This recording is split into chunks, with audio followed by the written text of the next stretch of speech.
Donald Trump has seen criticism, some would say more than his fair share, bucket loads of it. But even for his standards, his former attorney, Michael Cohen's testimony is nothing short of explosive. Here are some of the words used against the US president: racist, conman, criminal conspirator, white supremacist, the list goes on. I am ashamed because I know what Mr. Trump is. He is a racist, he is a con man, and he is a cheat. Donald Trump's former Attorney General and one-time fixer Michael Cohen's explosive statement is dominating prime time in America. Cohen expanded on Trump's campaign's Russia links. What's your response to Michael Cohen? Our negotiations continued for months later during the campaign. Mr. Trump did not directly tell me to lie to Congress. That's not how he operates.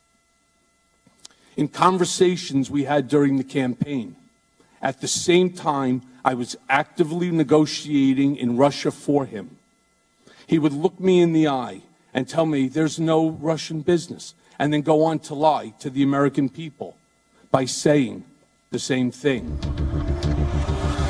And Trump's violation of campaign laws and payment of hush money.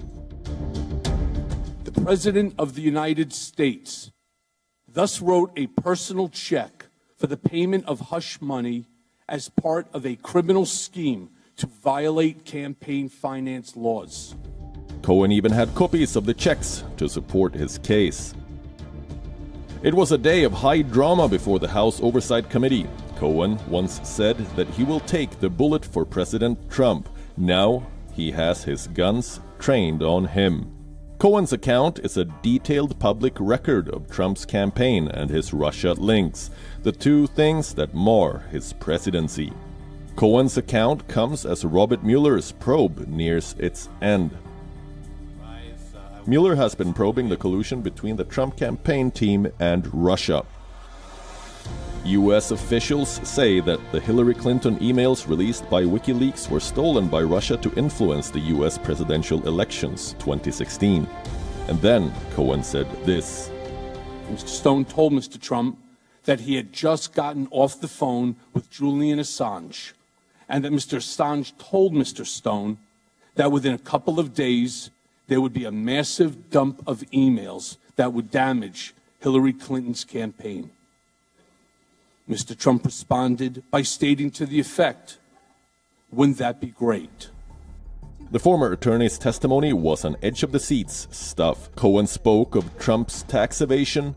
What he didn't want was to have an entire group of think tanks that are tax experts run through his tax return and start ripping it to pieces, and then he'll end up in an audit and he'll ultimately have taxable consequences, penalties, and so on. Trump's attempts to even hide his educational track record. I'm talking about a man who declares himself brilliant, but directed me to threaten his high school, his colleges, and the college board to never release his grades or SAT scores. Trump's attempt to threaten others.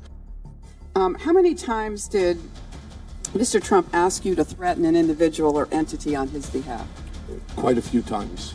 50 times? More. 100 times? More. 200 times? More. 500 times? Probably. The role of Trump Jr. That Don Jr. was referring to that June 2016 Trump Tower meeting about dirt on Hillary with the Russian representatives when he walked behind his dad's desk that day. And that Mr. Trump knew that was the meeting Don Jr. was talking about when he said, "That's good, let me know." Cohen even warned the Republicans. And I can only warn people, the more people that follow Mr. Trump, as I did blindly, are going to suffer the same consequences that I'm suffering. For all that Cohen said, Trump had a classic reaction, and so did Republicans. He only won about 95% instead of 100%. But the fact is there is no collusion, and I call it the witch hunt. But the testimony has opened a can of worms. Liar, liar, pants on fire. No one should ever listen to you and give you credibility. It's sad. A sitting president may not face consequences, but risks will escalate for Trump once he ceases to be president, and that could set off unintended consequences. Bureau Report, Wion, World is One.